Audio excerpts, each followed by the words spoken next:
or have another print disability which makes reading, holding a book, or turning a page difficult or impossible. The content is copyrighted by the respective publishers. For more information, please visit us on the web at nfradioreading.org.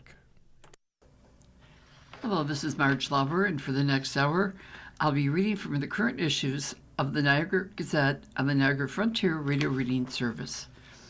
And the first issue we're reading from is going to be on Tuesday, June 9th. So, waiting on Americarb's fire, plant workers, I'm sorry, I didn't realize somebody read that already. We're going to go on to the obituaries. We have some obituaries in this issue, and it's Katie O'Hara Barrett, passed away on December 12th. She did live in Tucson, but she was born in Niagara Falls. Gerald Thomason, who was 69, passed away on June 7th. Patricia Lee, 83, she passed away peacefully at Our Lady of Peace Nursing Home on June 5th.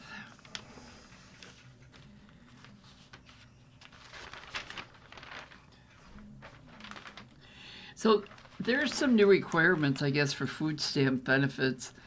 On June 1st, thousands of New Yorkers received notices that their monthly food benefits might end due to New York requirements that kicked in this March. It's the latest in a series of changes limiting eligibility and access to Supplemental Nutritional Assistance Program, which nearly 3 million residents rely on to feed their families.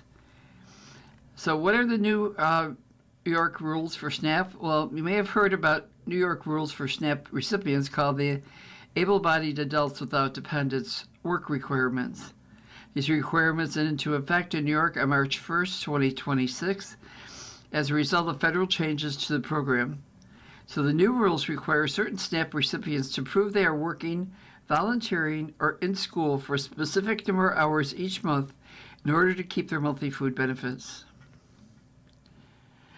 You might be impacted by the new requirements if all of the following apply to you. If you are an adult age 18 to 64, you do not live with a child under 14 years old, you do not care for a person who cannot care for themselves, you do not have any mental or physical condition that prevents you from working. So these new rules will also apply to you even if you are unhoused, are a veteran, or are a youth aging out of foster care and checked all of the above boxes. So what do I have to do for the new rule to work? Well, if the new rules apply to you, you have to document every month that you're done one of the following: that you perform paid or unpaid work for 20 hours a week for a total of 80 hours per month, or earned at least $217.50 a week. You have to participate in an approved work training program for 20 hours a week for a total of 80 hours per month, or volunteered for an eligible program or participated in an approved work experience program for a specific number of hours per month. So if you live in New York, Long Island, or Westchester, where the minimum wage is $17 per hour and receive $300 a month in SNAP benefits, then you have to complete 17.6 hours of volunteer work or in a work experience program each month. Contact your local social service department for more information about what this is. I'm going to move on to the next issue, which is Wednesday, June 10th. I guess there was a grim discovery.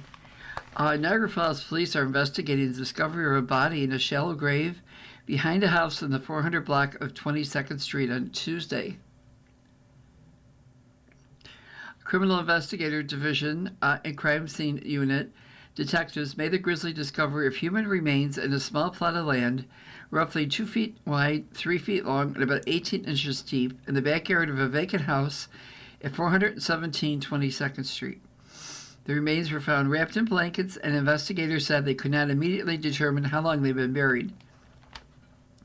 Sources with knowledge of the investigation said the remains are believed to be that of a woman who lived in an apartment at 423 22nd Street.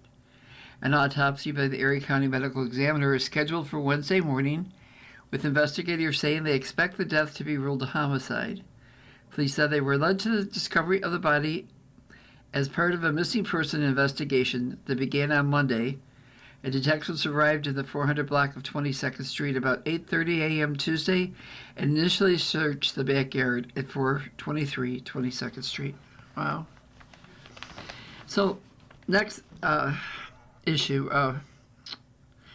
category, government commissioned study finds drinking risks.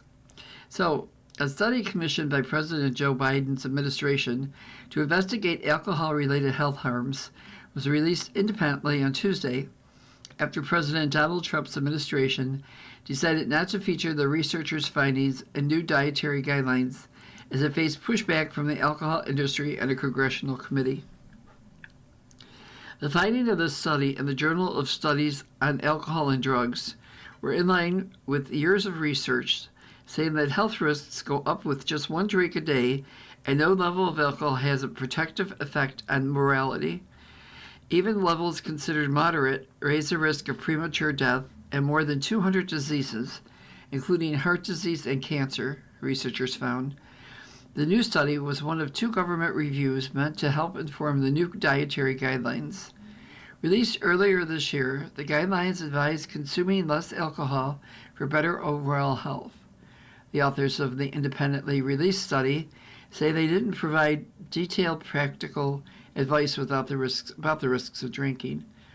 One of the officials involved in the study, commissioned by Biden's Democratic administration, accused Trump's Republican administration of sidelining the research, an allegation the Trump administration denies. Robert Vincent, a former substance abuse and mental health service administrator, alcohol policy official, who led the year-long effort, made the accusations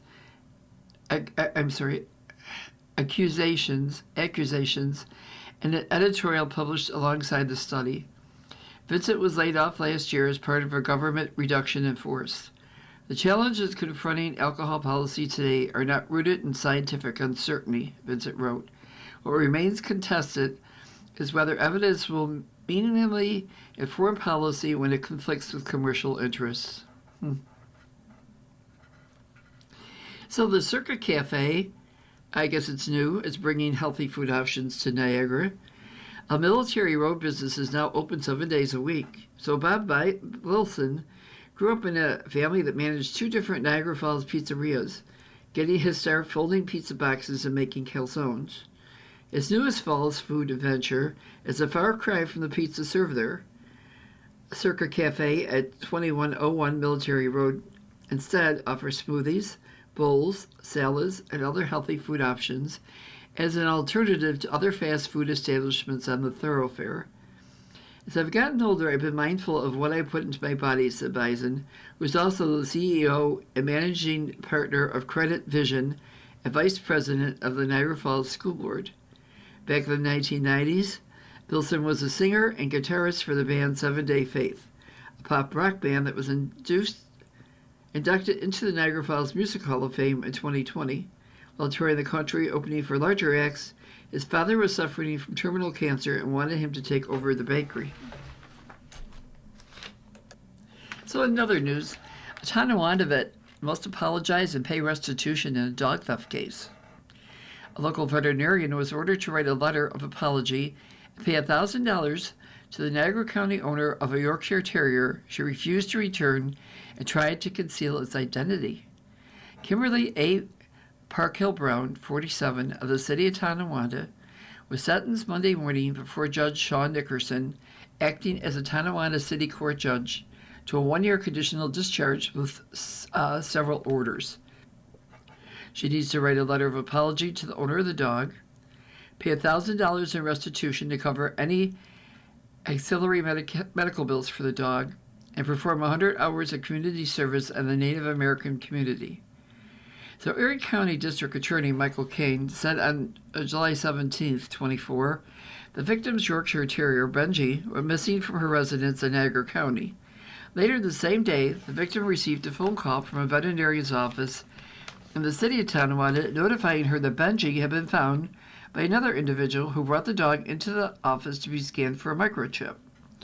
While the victim then received a second call notifying her that Benji was no longer at the office after being discharged to the individuals who brought him in.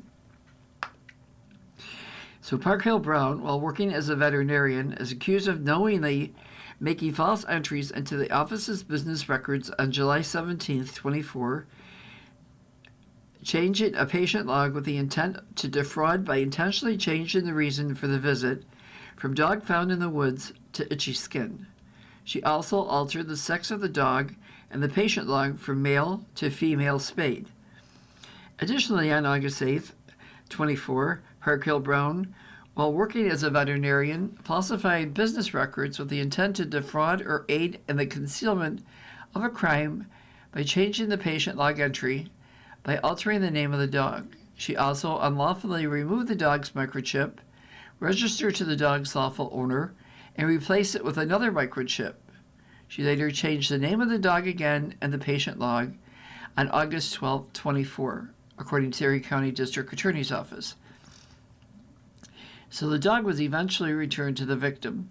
Park Hill Brown was arraigned last year before Tonawanda City Court Judge Mark Salorelli on 2 counts of first-degree falsifying business records, 3 counts of second-degree falsifying business records, and 1 count of companion animal stealing, which is an unclassified misdemeanor.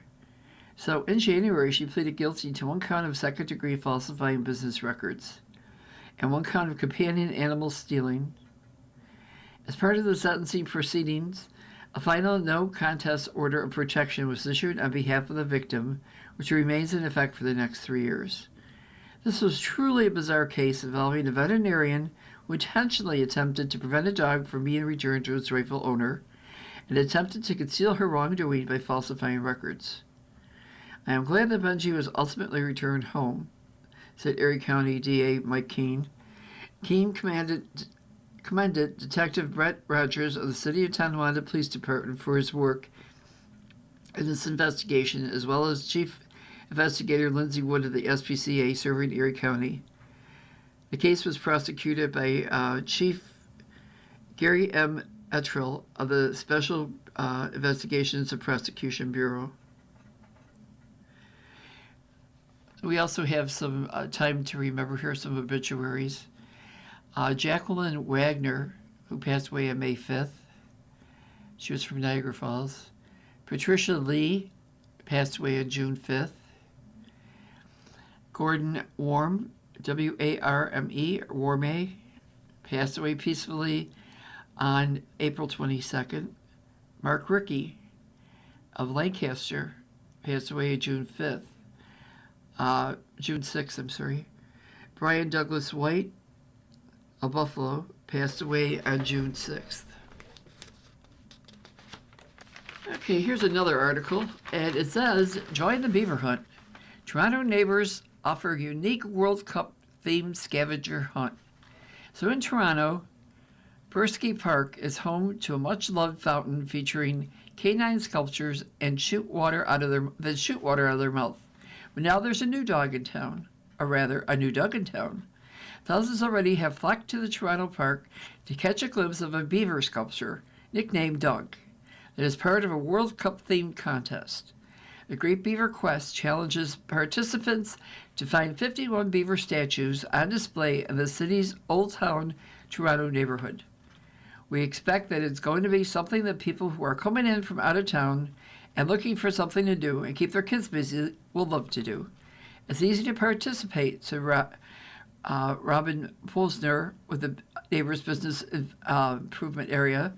Old Town is about 2.5 miles from Toronto Stadium, which will host 6 World Cup matches starting Friday when Canada, one of 3 host nations, takes on Bosnia and Herzegovina. With city officials expecting 300,000 visitors to descend on Toronto over the course of 3 weeks, Posner said the beaver hunt is intended as an enjoyable diversion and will encourage tourists to get to know the neighborhood and its business. The goal was to draw people to this area to come and experience what it's like being in Old Town and to meet up with some like-minded people, she said. 49 of the nearly 4-foot-high resin fiberglass beavers represent the nations competing in the World Cup, including a pair for Canada. and the remaining two represent FIFA and all the nations combined. Each has been hand-painted by different local artists. And one of the Canadian beavers is Doug, who sports a Canadian-influenced soccer uniform layered beneath a red flannel shirt. The other 50 beavers have been placed throughout the neighborhood, in parks, along sidewalks, and even indoors. Norway's beaver stares through a window from inside an office building lobby. Each beaver is accompanied by a QR code that takes participants to a free digital scavenger hunt. Weekly prizes will be awarded to the competitors with the highest scores, as well as the winner of a random drawing. The contest runs until August 16th, and then the beavers will be auctioned off for charity.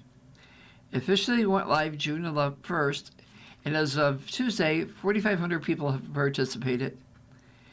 Still, why exactly did Old Town Toronto officials decide to center their contest around the dam building rodents? Because it's Canada's national animal, and we thought they were super cute, Foster said. And they're small enough, and so we went with the beavers. You are listening to a reading of articles and features from the Niagara Gazette on the Niagara Frontier Radio Reading Service. So we're going to move on to Friday, June 12th. And Niagara Falls whiffs on the World Cup. Those who know anything about me know, and this is Robert Creenan, the commentary, know that I can get too much into soccer sometimes. So much so that a few weeks ago, when a Channel 2 cameraman stopped by the Buffalo Soccer Bar, I and my fellow Arsenal fans requested May to celebrate our long-awaited Premier League title. There I was on TV for a few seconds. It was something that I got into when I was in college during the dredge of both the Sabres and Bills' long play droughts, plus a conviction to study abroad in London. And the event where it all finally clicked for me was when I spent 2 days watching the 2014 World Cup in Brazil. Like the last few World Cups, the 2026 edition, starting this week, has heavy baggage associated with it. Instead of propping up a dictator in Russia or benefiting from slave labor in Qatar, the build-up to this tournament has featured foreign fans and referees being denied entry into the country. Stringent requirements put the Iranian team, including shifting their training site from Arizona to Tijuana, and an exorbitant amount of expensive unsold tickets for games.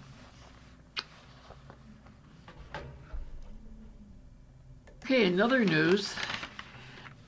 In art and entertainment, Steven Spielberg asks, are outer space aliens real? Director Steven Spielberg has long had a fascination with aliens from outer space and their application in science fiction movies. Spielberg's E.T., the Extraterrestrial, is a beloved family classic. His Close Encounters of the Third Kind is a masterwork, and a film that left me in awe after seeing it. I thought it was perfect, and I certainly didn't need those special editions with extra footage that followed. His remake of War of the Worlds was fine for its first half, but then it turned repetitive, unimaginative, the longer it continued. So, as far as concerning his features with science fiction adjacent themes, their directors, Indiana Jones and the Kingdom of the Crystal Skull, AI artificial intelligence, said, Ready Player One are very popular. We now have Disclosure Day, which asks a genuinely interesting question. Do humans have the right to know that Earth has been visited by beings from another galaxy, or even from within its own? If you paid close attention to the publicity for the film, Spielberg seems to have come on board with the theory that aliens have possibly visited Earth from what we often call distant planets. If it's not actually a specific notion for him, then the fallback position might be this. Something has arrived. What is it? There are a number of surprises in Disclosure Day, which is playing in theaters, but the biggest mystery is not that aliens and their spaceships have been captured. One of the surprises, which I don't disclose, is what the aliens look like. I'll merely write that you should consider Mother Nature and the forest. As is too often the case on climatic Earth, there is a global crisis and the entire world again faces nuclear annihilation. The threat is real. If you connect the dots properly, the aliens have already placed agents in specific locations including at a local television station in Kansas City, Missouri. She's a former journalist, now meteorologist, named Margaret Fairchild, and in the middle of doing a weather forecast, she seems to become possessed. Her alien nature is rising forth. Emily Blunt is exceptional as Fairchild. Her boyfriend's name is Jackson, and he's played by a very good Wyatt Russell. In real life, he's the son of Goldie Hawn and Kurt Russell. He is a former professional hockey player and has garnered attention as a mega fan of the Buffalo Sabres. So as the Missouri television connection rolls on, Spielberg and his screenwriter David Krupp deliver a parallel tale. There are strange incidents occurring in various settings, apparently more of them than usual. A fiercely determined and quite important fellow named Noah Scanlon, who was played by Colin Firth, has his own link to alien life on Earth. He runs WARDEX, which is a secret government-like organization that has in fact collected evidence about aliens and their rockets going back decades. So, this sounds like an interesting movie. And, you know, the government said that there are UFOs, or maybe there are aliens living among us. Who knows? And in other news in this issue, too sick to work, but can they prove it? New Medicaid rule worries patients. So in New York, on a hot afternoon, Deanna Brandon's 3 dogs zag around while she splashes in a backyard kiddie pool with her grandkids. These are the moments the 48-year-old blood cancer survivor cherishes and wonders if she will get to have in the years to come. Brandon, who lives in Rockwell, North Carolina, is worried that new Medicaid work requirements starting next year could jeopardize her health coverage. She had expected to qualify for a medical frailty exemption, but new guidelines introduced by President Donald Trump's administration last week has thrown that into question. The interim final rule released by the Centers for Medicare and Medicaid Services means being sick with extreme exhaustion and memory changes related to her treatments may not be enough for Brandon to evade the new work requirements. She will have to attest and later prove that these symptoms significantly impair her ability to fulfill the mandates. So if the government doesn't accept her case, she could lose her coverage, and the twice-monthly maintenance chemotherapy that keeps her multiple myeloma in remission working is outside of the realm of possibility for me, she said. I was always a push-through-it person, you know? Oh, you tried. Push through, Brandon said. It's hard to explain to people you can't push through it. Who can't push through it? Health analysts have sounded the alarm about the Republican Trump administration's newest guidance, which differs from what states have been expecting. Experts said it will put more Americans at a risk losing health insurance and force states to scramble in their already harried efforts to implement the changes on time. This will mean more paperwork for Medicaid patients, specifically for the sickest Medicaid patients, said Ariana McIntyre, a professor at Harvard University School of Public Health. That, she said, is going to push in the direction of more people needlessly losing coverage. Okay, and with that, we move on to the next issue, which is Thursday, June 11th. And there was a body identified. The body of a woman discovered in a shallow grave, remember we just read about that, behind a house in the 400 block of 22nd Street has been identified. Falls police have not yet released her name, pending the notification of family. The Gazette is also withholding the woman's identity to allow for notifications. Criminal Investigator Division and Crime Scene Unit detectives made the grisly discovery of human remains in a small plot of land roughly 2 feet wide, 3 feet long, and 18 inches deep, in the backyard of a vacant home at 417 22nd Street around mid-morning on Tuesday. So the remains were found wrapped in blankets, and investigators said they could not immediately determine how long the body has been buried.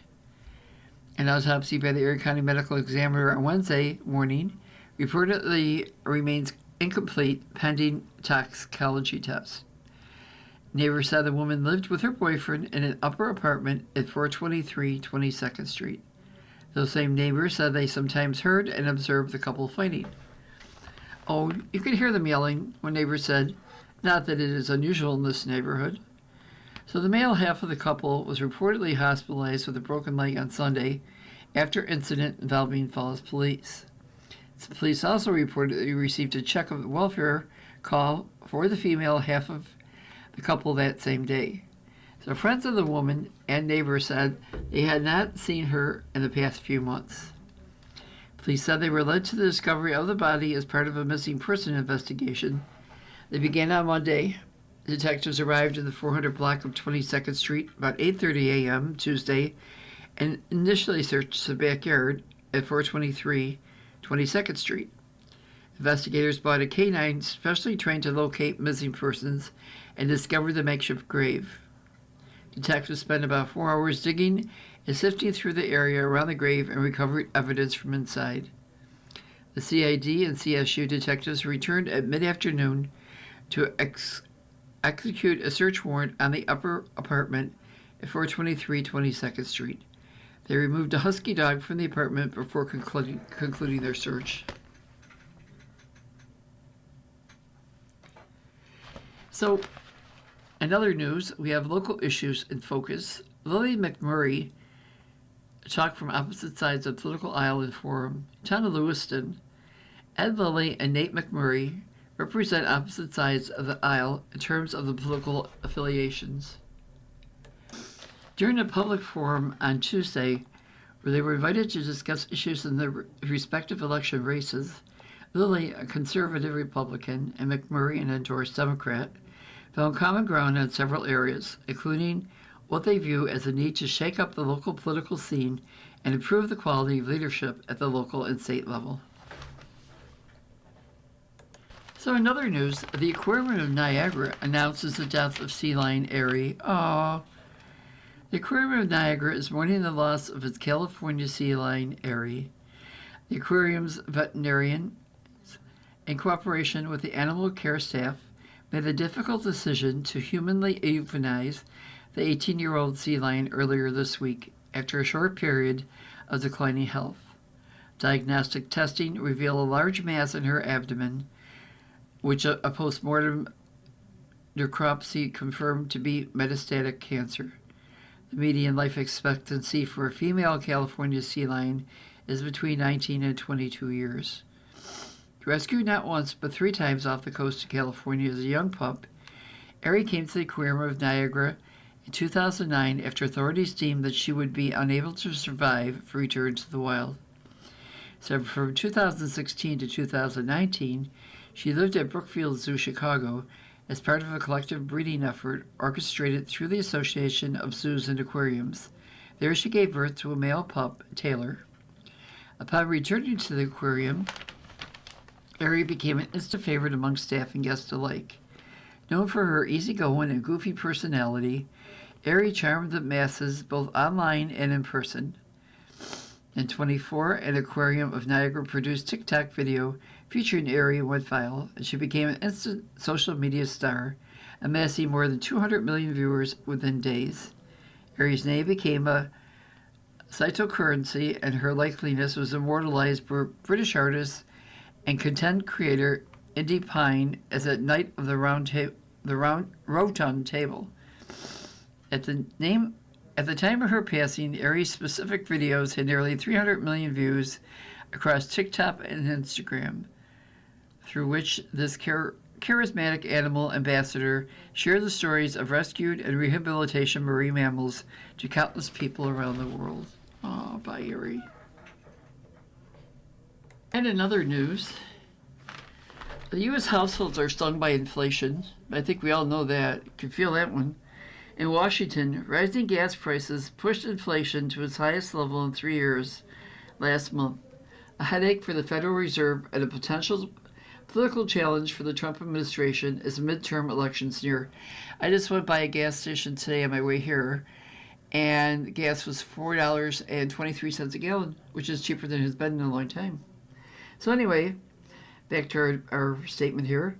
Consumer prices rose 4.2% in May from a year earlier. The Labor Department said Wednesday, up from 3.8% in April, and the third straight monthly increase. On a monthly basis, prices rose 0.5% last month, after big gains of 0.6% in April and 0.9% in March. Prices have now risen faster than wages for several months, pressuring many American finances and causing consumers to take a decidedly dim view of the economy. Families are dipping into savings to maintain their spending, and more people are falling behind on their credit card bills.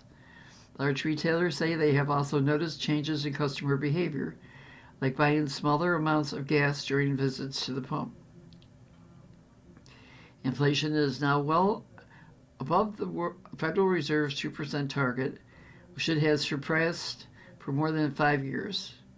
New Fed Chair Kevin Warsh will preside over his first policy meeting next week, when the central bank is expected to keep its key interest rate unchanged. But the Fed is also likely to change the statement it issues after each meeting to remove a suggestion that its next move could be to lower rates. With inflation proving stubborn, fiscal markets expect the Fed could instead raise rates by the end of the year. When the Fed lifts rates over time, it can make mortgages, auto loans, and business borrowing more expensive. Outside energy costs, price increases last month were not as dramatic, a sign the sharply higher inflation hasn't yet spread throughout the economy. Should the Iranian war end and oil and gas prices decline, headline inflation could begin to cool. Gas prices have fallen this month, although they remain elevated.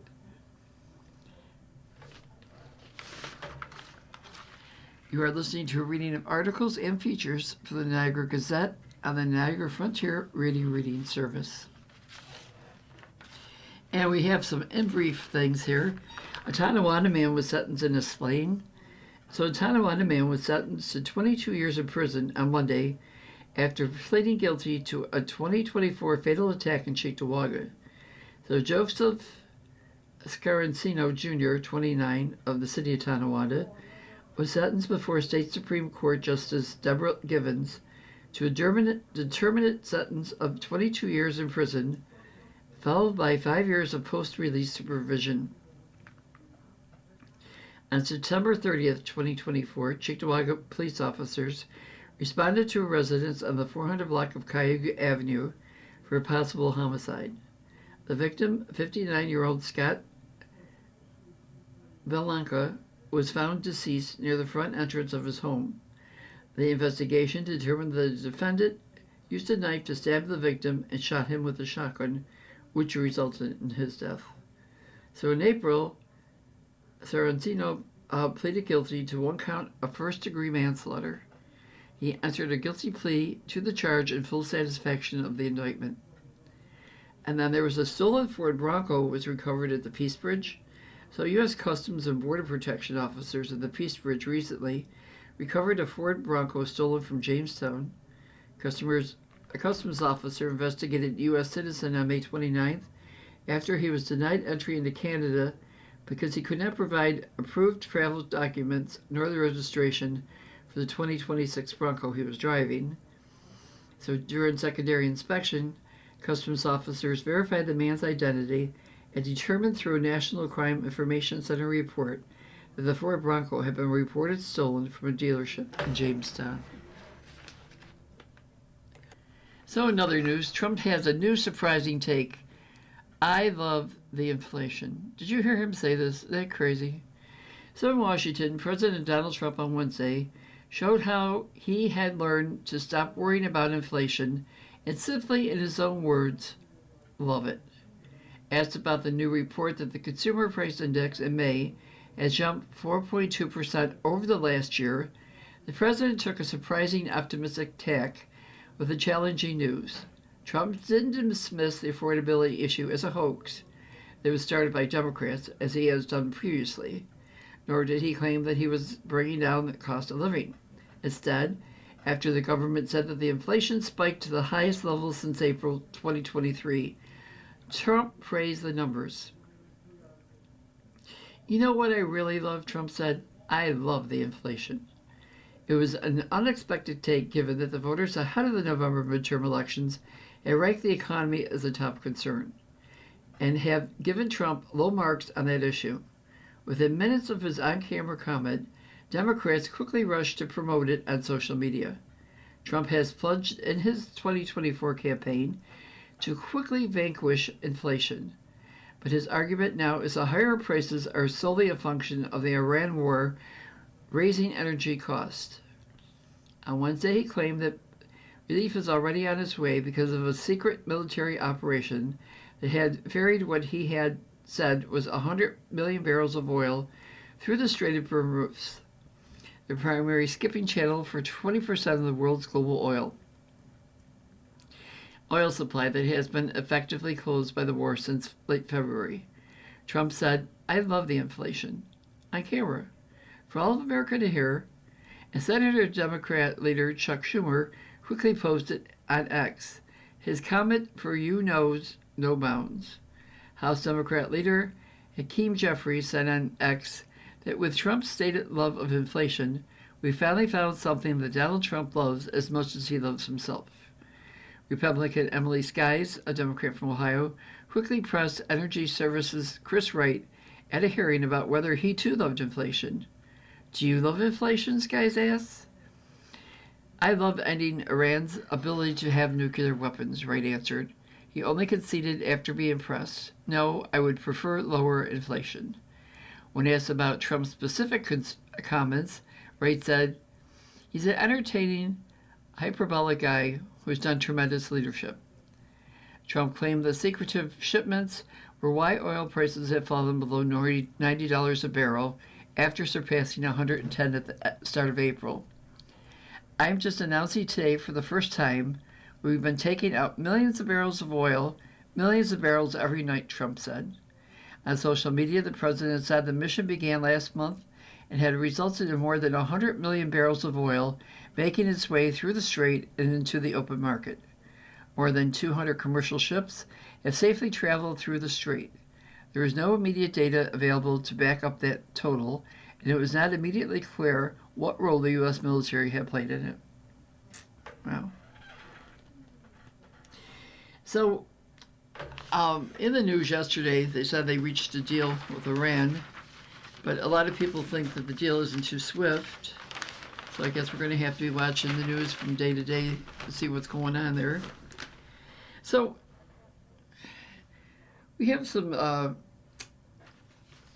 news in the sports world here. Infantino defends the World Cup ticket prices.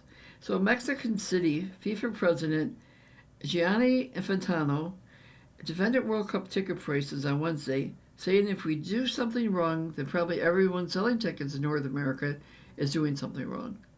Infantino spoke with reporters during a rare question and answer session on the eve of the opening match of an expanded 48-nation, 104-game World Cup tournament.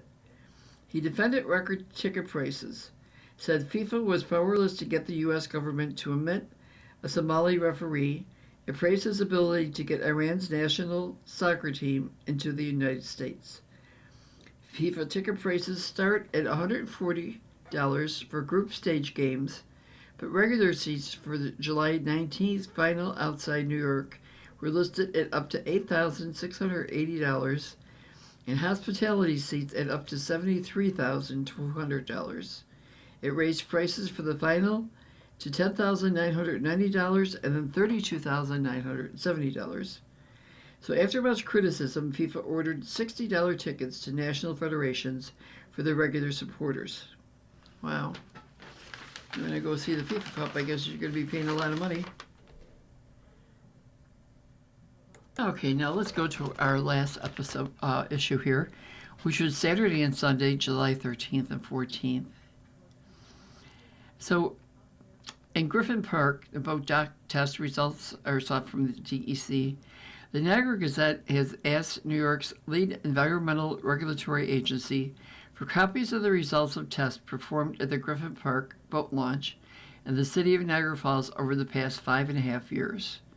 In a Freedom of Information law request filed on Friday, the newspaper asked for any and all testing results from Griffith Park dating back to January 1st, 21. The DEC's Records Access Office acknowledged receipt of the request on Friday, indicating that the agency anticipated being used to issue a formal response by no later than July. Let's see.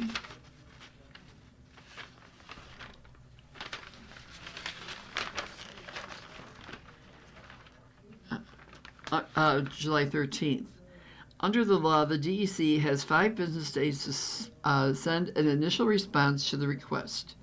The law provides up to 30 days for a public agency to either fulfill or deny a request and offer reasons for any denial. The agency can also seek additional time to comply with a request under limited circumstances prescribed under the law. In a statement issued at that time to the local television station WKBW in Buffalo, the DEC indicated that the orange discoloration was caused by elevated levels of iron previously identified in the area. State officials have suggested such discoloration could be attributed to iron oxidizing bacteria, a naturally occurring bacteria that reacts with iron in groundwater and sometimes causes the creation of fluffy orange deposits. Following the 2024 site visit, the DEC indicated that the material did not pose any threat to public health and no additional cleanup was warranted. So the DEC spill response staff and an environmental conservation police officer returned to Griffin Park on Tuesday. So in a statement issued in response to questions from the newspaper, DEC spokesperson John Sachs said that agency staff reached conclusions similar to the findings from the 2024 findings. So, how about some lifestyles here? June and the flower bed. Tropical to temperate, arid to downpours. June is proving to be a month of contrast so far. The lack of weather conditions continuously makes deciding what to put in the flower bed different. Summer heat, present now, makes it for a long, hot growing season, with no idea what the rainfall will be. It may be a heavy watering season, or at least more than usual. Plan on using more water, and if you do not use it, that is good. Fertilizer should be used, but lighten the nitrogen, and the blend as it promotes leaves. Flower growers want blooms, a lot of them, without deformity. The potassium and a slightly higher blend for large-sized blooms prune most of the buds on one stalk and concentrate just on buds grown in another stalk. I know it's been raining out quite a bit lately, and I really haven't had to water my flowers too much. So I do save rainwater, though. I've been saving rainwater, and I have a cat, so I have cat litter containers, and I've been saving rainwater in them, and that's what I water my flowers with. It seems to work better than the house water or hose. So, another news, clothing rental services promise a substantial alternative to fast fashion. For weddings, vacations, or other special occasions, more consumers are tuning to clothing rental services instead of buying something new. These subscription-based services, often marketed as a substantial alternative to fast fashion, ship straight to customers everything from everyday and workwear to dresses, handbags, and formal wear. Then the items are returned for someone else to use. I haven't brought anything for a big occasion since 2019, says Sasha Eck, a user of clothing rental services. Along with giving her continuous and affordable access to newer, trendier clothes, she said renting formal wear made more sense than spending the equivalent of a month's rent on a dress she would only wear once. A recent survey from ThredUp suggests others face the same predicament, with the resale platform finding 87% of wedding guests said they had purchased at least one outfit they wore only once. Clothing rental services appears to be an environmentally ethical alternative, and one garment can be worn by multiple people instead of being tethered to a single closet. But fashion and logistics experts say the reality of rental subscriptions is more complicated, especially once shipping returns and consumer habits are factored in. So I suppose you could also rent wedding dresses, unless you plan on wearing it more than once. So saffron, this is another article. It's in Good Taste about food. So Saffron added to fresh combination of zucchini and pasta. Saffron, I understand, is quite expensive, and I know people use threads of saffron, and not very much of it because I guess it costs a lot. So this pasta dish, a riff on an ordering served at Traditore Berzola in Bologna, Italy, is a golden fresh combination of cured pork cheek, fragrant saffron, summery zucchini, and short curly pasta. And this recipe from our cookbook, which is titled Milk Street Backroads, Italy, we opted for easier to find out equally meaty pancetta and lighten the dish's richness by swapping in half and half for the heavy cream. So to make this, you need 12 ounces of short curly pasta, some kosher salt and pepper, of course, a half teaspoon of saffron threads, 3 ounces of pancetta finely chopped, 1 medium garlic clove smashed, a half a cup of half and half, and an ounce of Parmesan cheese shaved with a vegetable peeler. Huh. So you're supposed to have the zucchini lengths and then spoon to scrape out the seeds. So I guess you're stuffing the zucchini with all this stuff. Pretty interesting.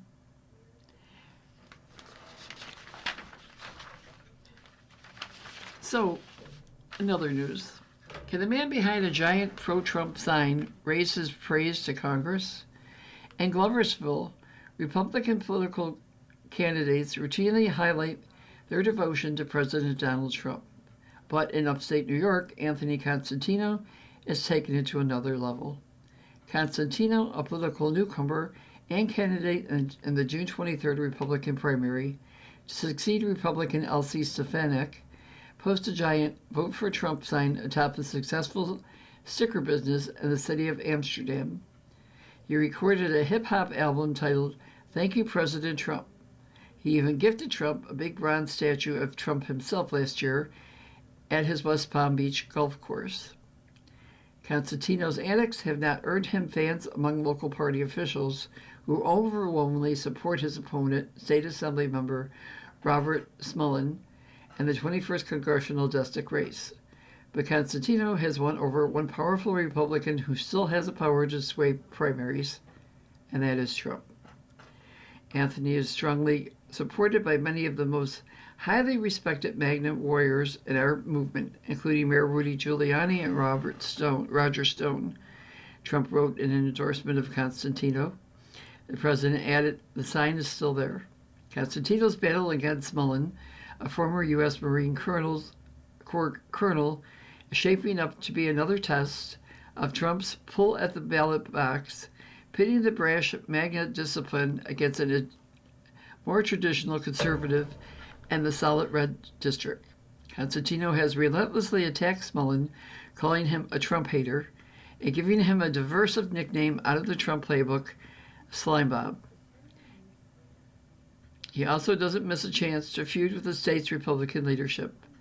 The New York GOP is a failing establishment. It's a losing establishment, Constantino said in an interview. They reject outsiders. This happened with Donald Trump. The Republican Party tried to keep Donald Trump out as well because they knew he was going to reform things. My goodness. You're listening to a reading of articles and features from the Niagara Gazette and the Niagara Frontier Radio Reading Service. In some sports news today, we have an article called No Experience Needed. In Pendleton, when Zoe Samuel was in 7th grade, she was called up to the Starpoint varsity track and field team, but she was not ready for the stage yet. She needed more time to develop and grow and get faster, and she wanted to spend time with her friends. So she spent her 8th grade season on the modified team. Now the freshman is back on the varsity team, and she's not going back down to JV or modified. She is here, and she is stalking her claim to a roster spot for the next 3 years. As a 7th grader, Samuel competed in the 100 and 200 meter dashes, compiling 5 top 10 finishes, and failed to make the state qualifiers or the state meet. In her return to varsity, she has also found success in those 2 events, and is now going someplace she's never been before. For the first time in her 2-year varsity career, Samuel is heading to the state meet. She's heading there thanks to winning the 100 and 200 dashes at the Section 6 state qualifiers. Her win means that she is heading into the state meet at the 100 seed in the 100 and the 14 seed in the 200.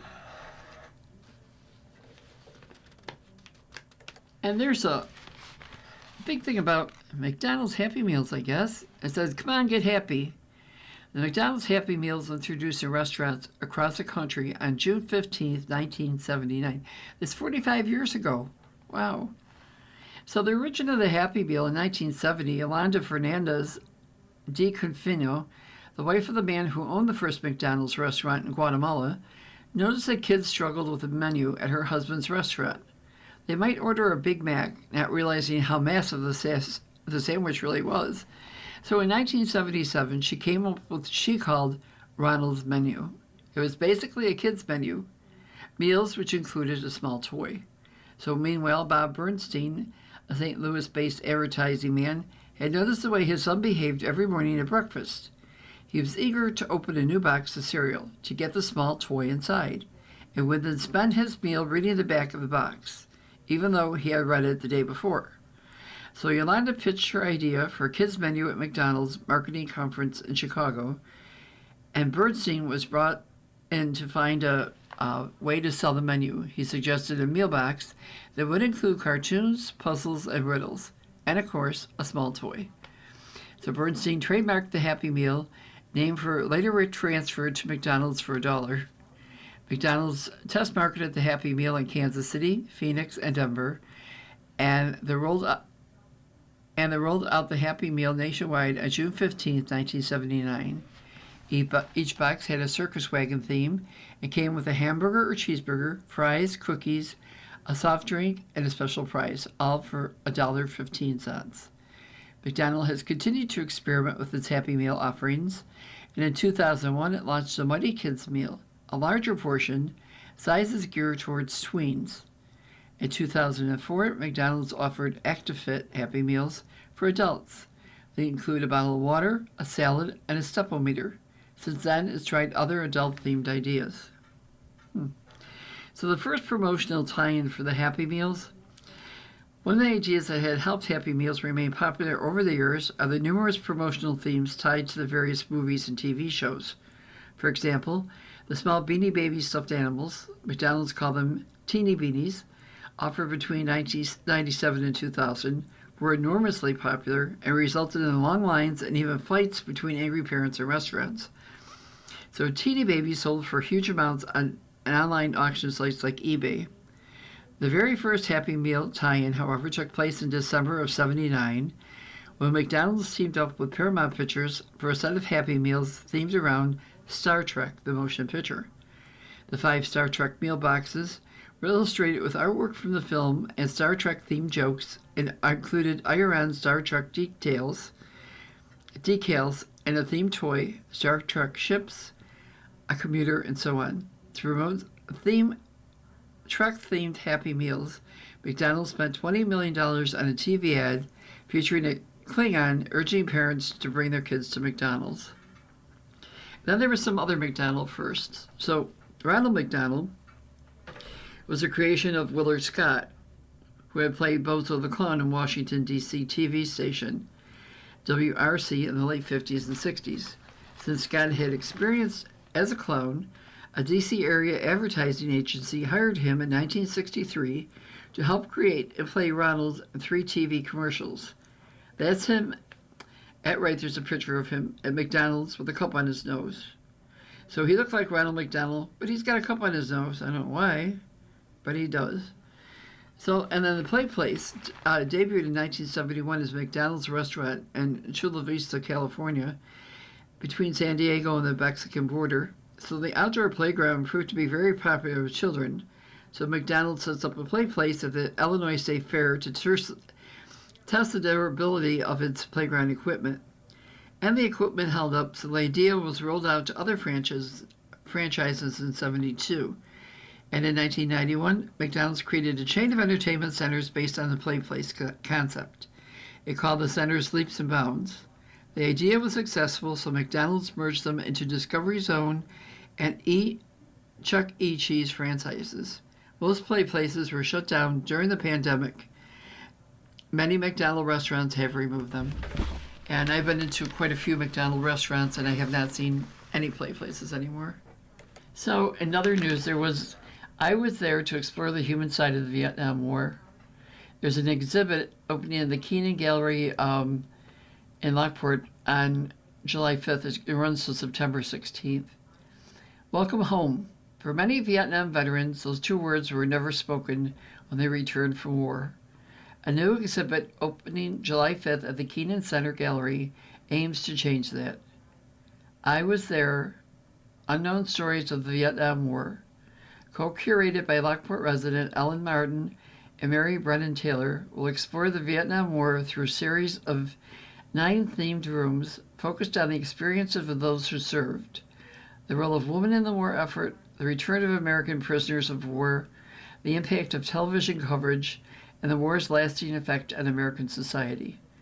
The exhibit was developed in consultation with Vietnam veterans of American Chapter 268 and is designed to honor veterans while presenting the history of the war through personal stories, artifacts, photographs, video, music, and interactive displays. We want veterans to feel respected, supported, and honored from the moment they enter the exhibit, Brendan Taylor said. There is our opportunity to express gratitude and acknowledge sacrifices that were often overlooked when they came home. According to the curator, special attention has been paid to creating a trauma-informed experience. Members of Chapter 268 have provided input throughout the planning process, and designated veterans-only viewing hours will be offered during the exhibit's run. A recurring theme throughout the exhibit is the idea of home. Visitors will encounter that theme in displays such as Welcome Home, Voices from Home, and a tribute to United States Service Organizations, the USO, whose motto was Taking Home on the Road. The exhibit's opening gallery honors the 23 USO centers that operated in Vietnam and the thousands of civilian volunteers and entertainers who supported American troops between 1963 and 1974. Artifacts include photographs, videos, letters, and memorabilia associated with entertainers such as Bob Hope, Martha Ray, and Anne Margaret. Other galleries examine the experiences of military nurses and journalists, the anti-war movement at home, local service members from Western New York, and the return of American POWs during Operation Homecoming. Martin said the exhibit is intended not only for veterans and their families, but also for younger generations who may know little about the conflict. Many people know the broad outlines of the Vietnam War, Martin said. What we hope visitors take away are the personal stories, the experience of the men and women who lived through it all, and the impact it had on the nation. The exhibit opens on July 5th at the Keenan Center and will run throughout the summer. Admission information and special programming can be found at thekeenancenter.org. So our last news I have there, I guess there was a teenager was struck in North Tonawanda. Police are investigating a Friday afternoon crash involving a teenager on an electric scooter and a car at Nash Road and Meadow Drive. Police report that the collision occurred about 2:40 p.m. Friday, when the teen crossed Nash Road and failed to yield to traffic, which had a green light. Police said that several people stopped to render aid and control traffic until 2 North Tonawanda police resource officers arrived. They applied 2 tourniquets to the teen, who was transported to Children's Hospital with serious injuries. He was listed in stable condition late on Friday afternoon, and the driver of the car is cooperating with the police.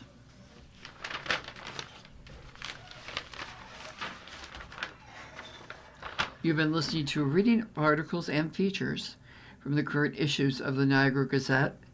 We read from the Niagara Gazette every Saturday at 11. Your reader has been Marge Lauber. I thank you for listening, and I hope you all have a great day. Coming up next in the Niagara Frontier Radio Reading Service, we have a reading of the Dunkirk Observer. Following that at 1 o'clock, we have a reading of some of our Northtown Bee papers, including... The following program is intended for listeners who are blind, have low vision, or have another print